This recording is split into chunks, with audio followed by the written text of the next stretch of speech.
करने की उसकी कोई योजना नहीं है, लेकिन अमेरिका और ब्रिटेन का कहना है कि रूस किसी भी वक्त यूक्रेन पर हमला कर सकता है। शनिवार को ब्रितानी प्रधानमंत्री बोरिस जॉनसन ने बीबीसी से कहा कि सभी सबूत ये संकेत दे रहे हैं कि रूस यूरोप में 1945 के बाद सबसे बड़ी जंग की तैयारी कर रहा है। उन्होंने कहा कि सारे संकेत ये हैं कि कुछ मायनों में रूस ने अपनी इस तैयारी को अंजाम देना भी शुरू कर दिया है। जॉनसन ने कहा, सब देख सकते हैं कि हमले के लिए रूस के पास संभावित रास्ते क्या हो सकते हैं। अमेरिकी सरकार की ओर से जारी किए गए ताजा अनुमान के मुताबिक यूक्रेन की सीमा पर अब करीब 1,70,000 से 1,90,000 के बीच रूसी सैनिक तैनात हैं।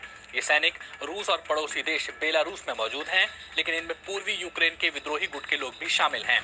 सैन्य विश्लेषक भी इस बात से सहमत हैं कि यूक्रेन की सीमा के पास लगभग 1.5 लाख सैनिकों की तैनाती के बाद रूस के पास हमला करने के लिए अब कई विकल्प हैं। अमेरिका के सीएनए रिसर्च ऑर्गेनाइजेशन के माइकल कॉफमैन के मुताबिक अगर रूस का लक्ष्य यूक्रेन की पूरी सत्ता को बदलना है तो उत्तर से आक्रमण की संभावना सबसे ज्यादा हो सकती है। संयुक्त सैन्य अभ्यास के लिए रूस ने बेलारूस में अपने 30,000 सैनिक तैनात किए हुए हैं। इन सैनिकों के पास छोटी दूरी की मिसाइल इस्कांदर और बड़ी संख्या में रॉकेट लॉन्चर हैं।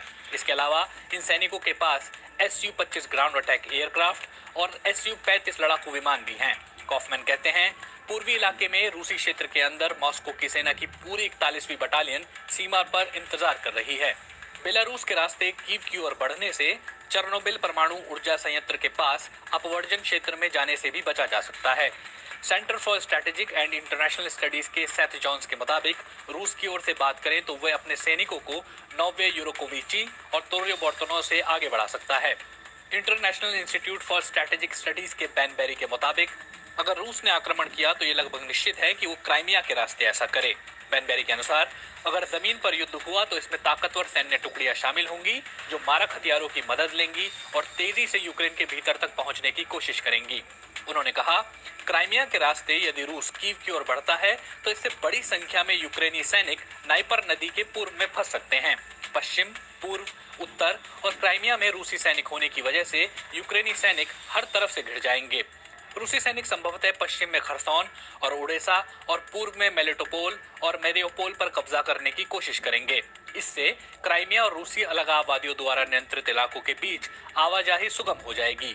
यदि रूस हमला करता है तो वो वर्तमान में काले सागर में मौजूद अपने नौसेना बल को भी शामिल कर सकता है। यहाँ मौजूद रूसी जहाज सैनिकों, बख्तरबंद वाहनों और युद्धक टैंकों को तैनात करने में सक्षम हैं। रूस समर्थित विद्रोहियों ने साल 2014 में 2 महत्वपूर्ण क्षेत्रों लुहांस्क और दोनेत्स्क पर कब्जा कर लिया था। एक अनुमान के मुताबिक इन दोनों जगहों पर करीब 15,000 अलगाववादी हैं जो हमले की स्थिति में रूस की मदद कर सकते हैं। यूक्रेन के अनुसार विद्रोहियों की संख्या इससे कहीं ज्यादा है। रूस ने पहले ही रोस्तोव क्षेत्र में स्थायी तौर पर अपने 10,000 सैनिकों को तैनात किया हुआ है और इनकी संख्या हाल में और बढ़ गई है। अगर रूस पूर्व से हमला करता है तो ये संभव है कि सैनिक क्राइमिया की ओर बढ़ें और यूक्रेन के दक्षिण पूर्वी तट के साथ एक रास्ता बना सकते हैं। रूसी सैनिक बेलगोरोद से कार्कीव और कन्मेंचुक की ओर भी जा सकते हैं।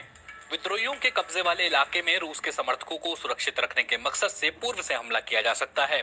जानकारों की माने तो रूस की ओर से किए जाने वाले किसी भी आक्रमण के लिए कई विकल्प हैं। इसके साथ ही वो साइबर हमले, दुष्प्रचार और मिसाइल हमलों को भी शामिल कर सकता है। विश्लेषक कहते हैं कि रूस के पास एक सबसे सीमित विकल्प ये भी है कि वो यूक्रेन पर कब्जा किए बिना बड़े साइबर हमलों के जरिए उसके बुनियादी ढांचे को पंगु बना दे। कॉफमैन के अनुसार आखिर में किसी भी हमले की सटीक जानकारी मॉस्को के राजनीतिक लक्ष्यों पर निर्भर करती है और अभी तक ये स्पष्ट नहीं है।